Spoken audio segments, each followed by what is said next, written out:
السلام علیکم دوستو، آن لائن ایجوکیشن میں آپ کا استقبال ہے۔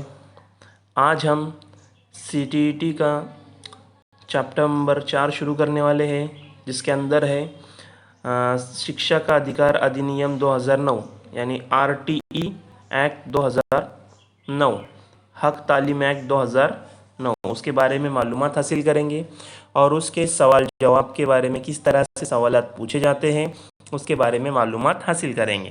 تو آپ تمام سے گزارش ہے کہ اس کو غور سے سنیے، سمجھیے اور اپنے نوٹ بک میں نوٹ کر کے رکھیے کہ کس طرح سے اس کے اوپر سوالات پوچھے جاتے ہیں۔ سب سے پہلا ہے کہ 1 اگست 2009 میں پارلیمنٹ سے منظور ہونے کے بعد 1 اپریل سن 2010 سے ملک بھر میں ایک ایکٹ کو نافذ کیا گیا ہے۔ اس کے لیے ہندوستانی آئین میں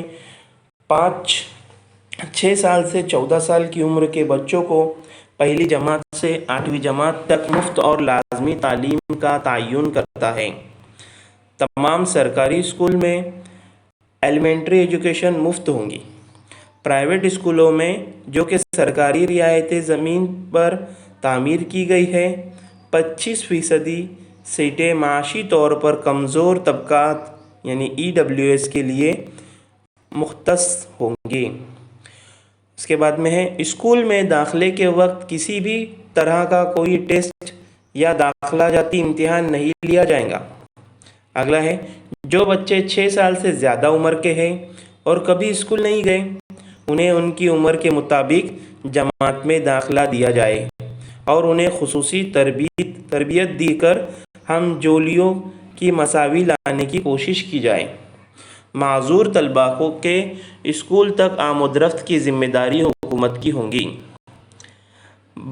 سرکاری اسکول میں ایک اسکول مینجمنٹ کمیٹی یعنی SMC ہوگی، جو 75% ممبران والدین ہوں گے، جس میں 50% خواتین ہوں گی۔ کسی بھی بچے کو جسمانی، ذہنی اور جذباتی طور پر سزا نہیں دی جائے گی۔ بچے کے حقوق کے تحفظ کے لیے قومی سطح پر national commission for protection of children یعنی NCPCR کی تشکیل کی گئی ہے، جو اس قانون کے نفاذ میں مانیٹرنگ کرے گا۔ ماڈل رول کے مطابق پرائمری اسکول انسانی آبادی کے ہر 1 کلومیٹر کے دائرے میں اور ماڈل اسکول ہر 3 کلومیٹر کے دائرے میں قائم کیے جائیں گے۔ طلباء اور استاد کا تناسب ریشو پرائمری سطح پر 1:30 یعنی 30 بچے کے اوپر 1 ٹیچر یعنی 1 معلم پر 30 بچے اور ماڈل سطح پر 35 یعنی 1 بچے کے لیے 1 ٹیچر کے لیے 35 بچے ضروری ہیں، یعنی 1 معلم پر 35 بچے ہوں گا۔ 8ویں جماعت تک فیل نہ کرنے کی پالیسی اپنائی جائیں گی۔ درجہ 1 سے 5 تک سال بھر میں کم سے کم 200 دن اور 800 گھنٹے پڑھایا جائے۔ اس طرح سے ہم نے RTE کے اندر مین کیا ہے، کس بارے میں دیا گیا ہے، اس کے بارے میں معلومات حاصل کی۔ اب اس کے بعد میں ہم RTE کے اوپر کس طرح سے سوالات پوچھے جاتے ہیں، گزشتہ سال پوچھے گئے سوالات کیسے تھے، اس کے بارے میں معلومات حاصل کریں گے اور ان کے جوابات دیکھیں گے۔ سب سے پہلا سوال ہے، حق تعلیم کا ایکٹ RTE اس بات کو یقینی بناتا ہے کہ ہر بچہ تعلیم حاصل کرے۔ آپشن 1 ہے 8ویں جماعت تک انگریزی میڈیم تک تعلیم حاصل کرے، B ہے 8ویں جماعت تک ریاست کی زبان میں تعلیم حاصل کرے، C ہے 8ویں جماعت تک ہندی میڈیم میں تعلیم حاصل کرے، D ہے 8ویں جماعت تک اپنی مادری زبان میں تعلیم حاصل کرے۔ اس کا جواب ہے D۔ حق تعلیم ایکٹ 2009 کے تحت ہر بچے کو 8ویں جماعت تک اپنی مادری زبان میں تعلیم حاصل کرنے کا حق ہے۔ سوال نمبر 2 ہے، تعلیم کا حق ایکٹ 2009 کس عمر کے بچوں کے لیے لاگو ہے؟ آپشن 1 ہے 6 سے 12، آپشن B ہے 6 سے 14، آپشن C ہے 7 سے 13 اور آپشن D ہے 5 سے 11۔ تو ہم کو معلوم ہے کہ B جواب ہے ہمارا N کے آرٹیکل A21 میں حق تعلیم ایکٹ کا ذکر ہے، جو 6 سے 14 سال کی عمر کے ہر بچے کو پڑوس کے اسکول میں مفت اور لازمی تعلیم کا حق کی ضمانت دیتا ہے۔ یہ ایکٹ کئی دوسرے تحفظات میں بھی فراہم کرتا ہے، جیسے کہ جسمانی سزا کی معاملت اور معذور بچوں کی تعلیم کا حق۔ اب تیسرا سوال ہے، حق تعلیم ایکٹ 2009 کے مطابق اندازہ قدر کے طریقہ کار کو تیار کرنے کے لیے مندرجہ ذیل سے کن کی ضرورت ہے؟ پہلے، بچوں کی ہمت جہت نشوونما۔ دوسرا ہے علم کے مقامی سے عالمی پہلو سے جڑنا۔ جیم ہے سرگرمیوں، دریافت اور کھوج کے ذریعے سیکھنا۔ اور ڈی ہے بچے کے لیے دوستانہ اور طفل مرکوز انداز میں سیکھنا۔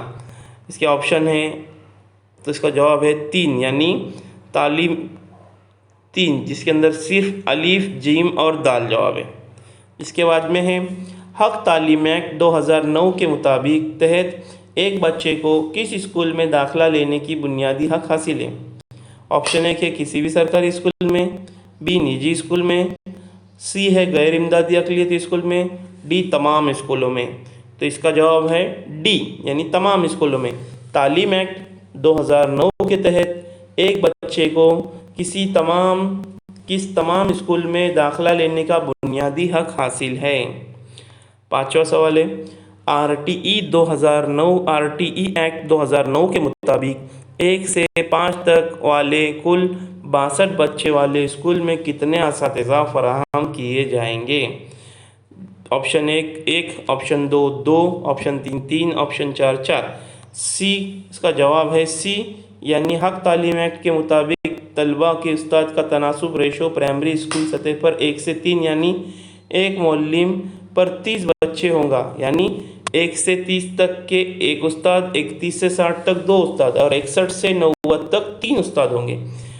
تو اس کا جواب ہے 61 سے 90 تک 3 استاد رہیں گے، اور 91 سے 120 تک 4 استاد، 121 سے 150 تک 5 استاد۔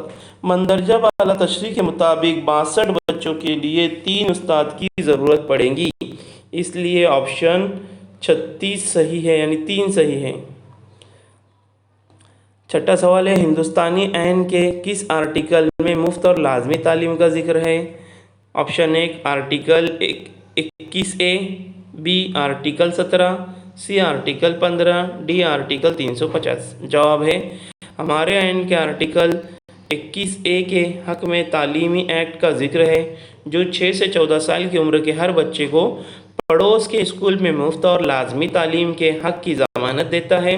یہ ایکٹ کئی دوسری تحفظات بھی فراہم کرتا ہے، جیسے کہ جسمانی سزا کی ممانعت اور معذور بچوں کے لیے تعلیم کا حق۔ ساتواں سوال ہے، تعلیم کا حق ایکٹ کب نافذ ہوا؟ Option 1، August 2009، option B, April 2010، option C, August 1995، D June 2005۔ جواب ہے بی، حق تعلیم کا ایکٹ اگست 2009 میں پارلیمنٹ سے منظور ہونے کے بعد 1 اپریل 2010 سے ملک بھر میں اس ایکٹ کو نافذ کیا گیا۔ سوال نمبر 8 ہے، تعلیم کا حق ایکٹ 2009 کہتا ہے کہ ایک استاد مندرجہ ذیل میں سے کون سا فریضہ انجام دے گا؟ پہلا ہے، اسکول جانے میں باقاعدگی اور وقت کی پابندی کا برقرار رکھیے، نصاب کو چلائیے اور مکمل کریے، پورے نصاب کو ایک مخصوص وقت میں مکمل کریں، ڈی یہ سبھی۔ جواب ہے ڈی، مندرجہ بالا سبھی۔ 9 نمبر کا سوال ہے، حق تعلیم آر ٹی ای 2009 کے مطابق خصوصی ضرورت والے بچے اسپیشل نیڈس چلڈرن کو کس تعلیمی نظام میں پڑھنا چاہیے؟ شمولیت، دوسرا ہے خصوصی، تیسرا ہے جامع، چوتھا ہے ان میں سے کوئی نہیں۔ اس کا جواب ہے شمولیتی، یعنی حق تعلیمی آر ٹی 2009 کے مطابق خصوصی ضرورت والے بچے اسپیشل نیڈس چلڈرن کو شمولیت انکلوزیو نظام میں پڑھانا چاہیے۔ اس طرح سے ہمارے آر ٹی کا ہم نے آر ٹی کے اندر کیا کیا ہے اس کے بارے میں معلومات حاصل کریں، اور اس کے اوپر کس طرح سے سوالات پوچھے جاتے ہیں اس کے بارے میں معلومات حاصل کریں۔ جزاک اللہ۔